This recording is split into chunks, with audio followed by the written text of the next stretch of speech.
Hey guys, it's been a while since I posted something on here. Two reasons. Basically, one, I've been swamped with work. I'm just finishing up taking over two companies at once. So I've been buried in paper, basically. And two, my Foxeer's battery was dead, so I wasn't able to put anything on my cap. And I had the worst time with AliExpress and Banggood, because actually the third one I ordered arrived at my doorstep. First I ordered at Banggood, that one didn't show up, had to go through an entire hassle to get my money back. Please go to the post office again, please go to the post office again. No, it's not there. Anyway, AliExpress exactly the same, and then I ordered from Banggood again, and then it showed up at my doorstep. Hallelujah. So flight videos coming up. But then today I had this funny discussion on Facebook, How to 3D Maneuvers page, which is a really cool page, by the way, with George Pera about Stickmodes. And I'm like the oddling at my club, because I'm the only guy flying mode 4. And I fly mode 4 with reverse throttle, and people often ask me why, and then I give them a funny answer, which you'll get shortly, and then I'll get them a serious answer. So let me get into stick modes. So first things first, you obviously fly the mode that you were taught to fly in, right? But if you're still starting and you want to pick you want to pick your mode, because you can still choose. Nobody does this, but think about that. What do I want? What do I want out of my flying? All right.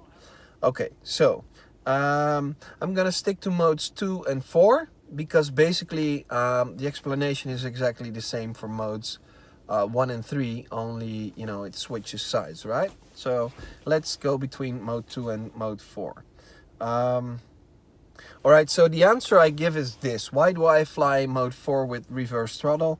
You know how whenever something is developed, they start with a version 1, and then they go to the version 2, and then they try that version 2 out, and then it's already better than version 1, but then they still make upgrades and upgrades, and if you want to buy an iPhone right now, you buy the iPhone 10, you don't buy the iPhone 5, right? So basically modeling exactly the same happened. They started way back just after World War I, basically, when they figured out this transmission and receiving of signals and doing stuff with servos, etc. And then they came up with version 1 of the command system being mode 1. So, and then after time passed, they thought, well, maybe we can do a little better. So they invented mode 2, and then on, and they went to mode 3 and then mode 4, obviously, and basically when you're at the final version of something, you have to make your own tweaks to improve on that. So that's why I reversed the throttle, which is pretty much the only improvement you can make to mode 4, but then you're set, right? And the moment mode 5 comes out, I'm in, I'm just modern like that. All right, so and now for the serious part. Obviously I was just learned to fly mode 4, and there's this one club in Belgium, basically Broken Wings in Willebroek. Almost everybody flies mode 4 with reverse throttle. So my dad used to be a member at that club. He learned to fly mode 4 with reverse throttle. Subsequently, he learned me to fly mode 4 with reverse throttle, and once my son is old enough and gets into it, he'll fly mode 4 with reverse throttle. It's as simple as that, because then he can fly my planes, I can fly his planes, etc. Right? Zero thought has gone into that, why I started in the mode 4 reverse throttle. But there is like a difference, and maybe there's a choice to make. About the reverse throttle, a really bad reasoning in my book, because it's not functional at all, is people who say I do it like this because that's the way to do it in actual airplanes. It's not an actual airplane. It's half the size. It's less than half the size. You're not in it. doesn't matter, it has to be functional for what you're doing with that machine, right? So that, you know, an actual airplane works like so and so, you know, I don't care. I'm not flying an actual airplane, so why would I bother thinking about that? That's one. Then two is in that mode 2, it's easy to transition to helicopters. Yeah, okay, I get that. So maybe for you that's that could be a good argument if you think that somewhere in your career you're going to fly helicopters as well. To be completely honest, I've flown quads, I fly quads, quadcopters, and I fly them mode 4 with reverse throttle. Push. So I pull the throttle towards me and the thing goes up. It works for me because that's the way my brain is programmed, right? So throttle, I don't think it makes a difference at all. The position of aileron and rudder though does. And my theory is right now that probably if you are going to fly scale and warbirds, then single stick is the way to go. So having your aileron and your elevator on the same stick is the way to go, because it's pretty easy flying, and to be honest, it's easy to learn how to fly in modes 1 and 2. I do instruction at our club as well. Most of the people I teach them to fly in mode 2, while my transmitter is on mode 4. Sometimes I fly trainers on mode 2 as well if I take them over, you know.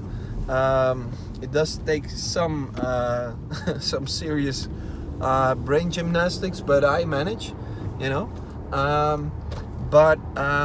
It's easy to learn because your cornering technique, it all happens on one stick, you know, and it's probably in the beginning it's easier to coordinate, to initiate the turn, and then, you know, make that move where you transition from getting your ailerons back to neutral, but, you know, applying back pressure on the stick. I get it that it's easier, probably easier to learn than mode 4.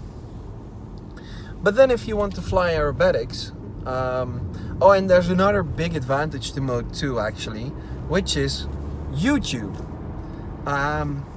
Mode 4, mode 3, they aren't the most popular modes, you know. Whenever you'll see a 3D tutorial or an aerobatics tutorial which includes stick movements, they'll probably be in mode 2. So if you want to have a look at a stir for a certain maneuver, you know, chances are you'll find that in mode 2, which is a big advantage for learning.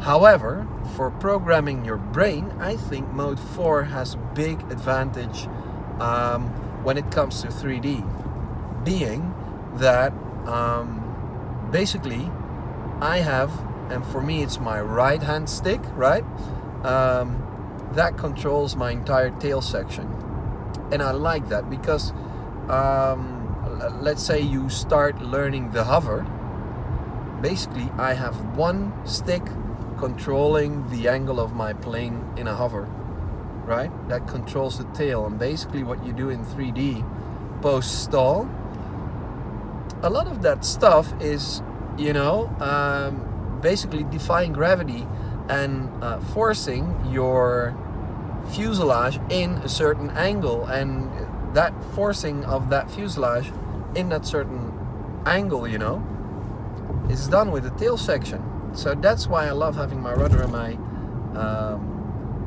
elevator on one stick. And actually I think it's easier to learn a couple of moves, you know, in mode 4. Let's say the Weeble Wobble, which is basically a vertical maneuver where basically you're rolling the plane, but then you're rolling it around a center point in that, you know.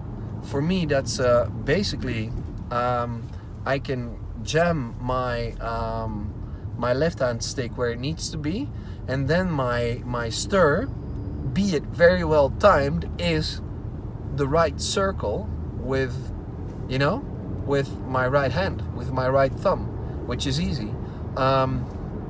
Rifle rolls, you know, wow, I think if I flew mode 2, I'd go crazy doing that, you know. Wait a second. I don't know. And for me, it's a circle. Small circle with my right thumb.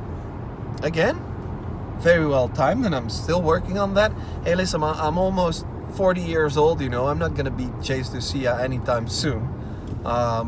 You know, or other young guys, which doesn't matter because I just enjoy flying, right? But, you know, I think it's a lot easier to learn those kinds of maneuvers and 4-point rolls, 8-point rolls, slow rolls, you know, because you don't have to coordinate that much between hands. And to be honest, you know, there's,